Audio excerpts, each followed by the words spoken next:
you're about to write your first real PLC program. I mean, it's a huge milestone, right? But let's be honest. Staring at that blank screen, trying to figure out the machine, it's so easy to get stuck. Or, even worse, to start off on the completely wrong foot.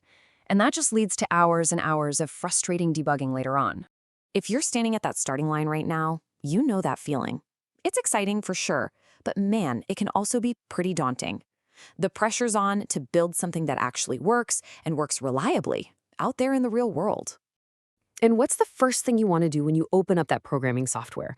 You just want to start building, right? Get those rungs on the screen, start dropping in timers and contacts. You want to feel like you're actually making progress. But what if I told you that that very first instinct, that urge to be productive right away, is actually a trap? According to seasoned experts in the field, it is, without a doubt, the biggest mistake a beginner can make. Well, here's the good news. A fantastic new step-by-step handbook on this exact topic reveals a much, much better way. It teaches you to treat a program not as a single act of coding, but as a complete life cycle, from the initial idea and planning all the way through testing and future maintenance. Okay, so here's our game plan. We're going to explore that beginner's coding trap. Then we'll see why clarity has to come before complexity. After that, we'll get into building logic you can actually explain, moving from the screen to the machine, and finally, how this all comes together to create a powerful pattern for success. First up, let's really dig into this trap. It feels so much faster to just dive in and start coding. But trust me, that speed is an illusion. It almost always leads to chaos and some really painful troubleshooting down the line. And this slide just lays it out perfectly. It's the core trade-off. The beginner's approach: code fast, debug slow. You spend forever trying to fix a tangled mess. The expert's approach is the exact opposite. Plan slow, debug fast. Because when the logic is clear from the start, finding problems is incredibly simple. All right, so how do we fix this? Well, the solution starts with a total mindset shift. The goal is to be an architect first and a builder second. You've got to have a plan. I mean, think about it like this. You would never, ever start building a house by just grabbing some wooden nails and going for it, right? Of course not. You'd start with a detailed blueprint. Your PLC program deserves that exact same level of thoughtful planning. And this right here is the golden rule from the handbook. The most critical work you will do on your program happens away from the keyboard, when you're just thinking through how the machine is supposed to behave, using plain and simple language. So this is where that whole philosophy gets super practical. Before you write a single rung of code, you have to be able to answer these 4 questions. 1. What does normal operation look like? 2. What conditions absolutely must be true for it to run? 3. How do we know for sure that it's working correctly? And 4. What happens when something goes wrong? Okay, so you've done the hard thinking. You have your blueprint.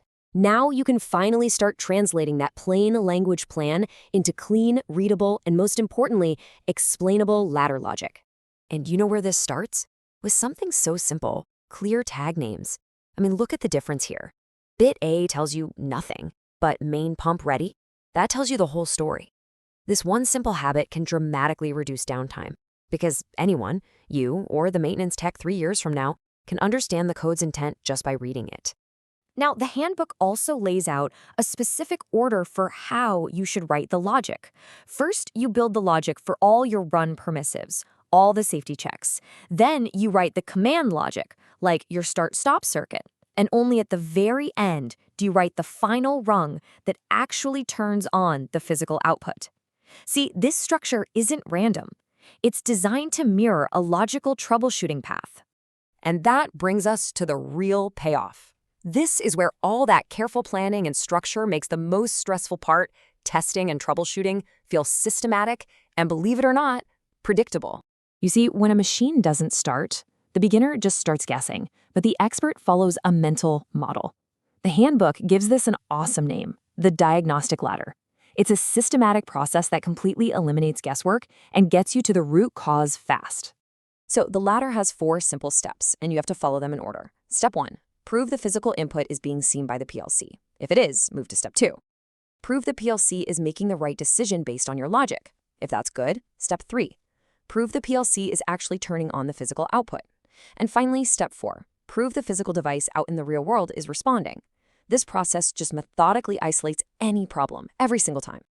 Okay, so this is great for one program, but what about the big picture? How does this all scale up? Well, we're not just learning a technique here. We're building a pattern that you can use for your entire career. See, the real objective here isn't just about getting one conveyor motor running.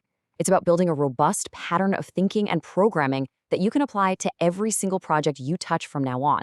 And that's what makes you faster, more reliable, and way more effective in the long run. And what's so cool about this is how you can use this everywhere. The same fundamental logic of permissives, commands, and outputs applies whether you're controlling a simple conveyor, a complex mixer, a pump, a fan, an auger, you name it. The pattern works. Ultimately, this is the end game. It's all about practice.